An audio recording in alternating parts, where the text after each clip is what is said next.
Sumner Beach. On a nice day, it's one of the best beaches in New Zealand, but when the swell picks up, it can be one of the most dangerous, mainly due to the strong rip currents.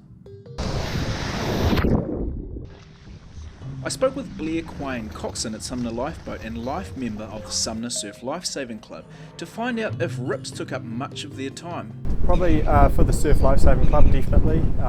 Generally it's all calls on people getting stuck in rips.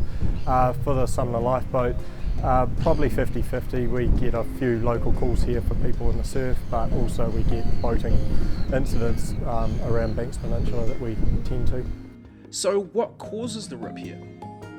Obviously with swell it's bringing water into the bay here, and the water's got to go somewhere. So the more water coming in with the bigger surf, the more water going out, and so therefore the rip currents are generally stronger.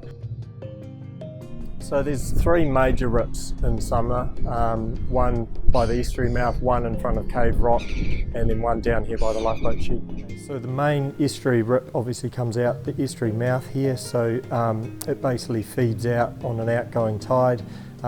So any of these sorts of areas can be dangerous from that current. It also feeds across into this one, which forms what I would call the second rip, which comes across the front of Cave Rock there in this channel, which is this dark green patch you can see.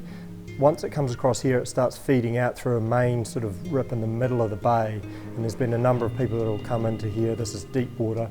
They'll get out of their depth and then be pulled into that current and need to get rescued. Okay, so the other rip by the lifeboat station or clock tower is this rip here, which you can see there's a clear deep blue pattern to it.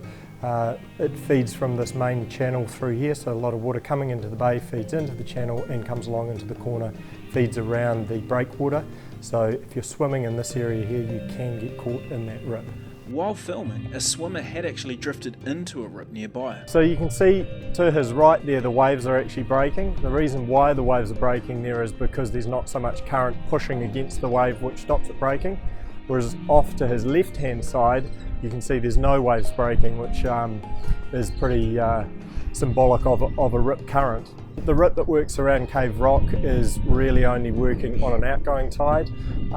The rip down by the lifeboat station will work on both tides, and that's generally because of the amount of water pushes in. It all goes out in that one location, so you've got to be careful with the one. It's basically down by the clock tower there where people swim.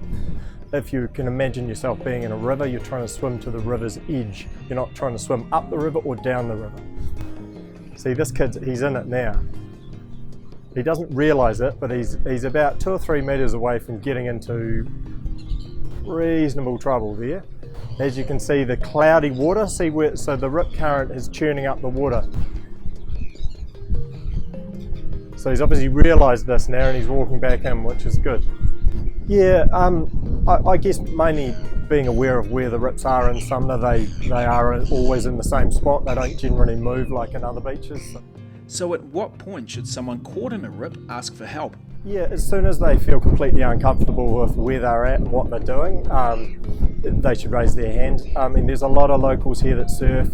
You know, Tuesday this week, a couple of our locals picked up a couple of swimmers out of the rip here down by the lifeboat station. You know, so when you put your hand up, you might not get a rescue service or a lifeguard coming to grab you. There's a lot of competent surfers and swimmers around here that will jump in whatever they're wearing. There is simply no way to stop rips from forming in Sumner, but by being aware of what and where they are, we'll not only keep ourselves and those around us safe, but we'll also be helping out the many volunteers that give up their time for rip rescues. Thanks for watching.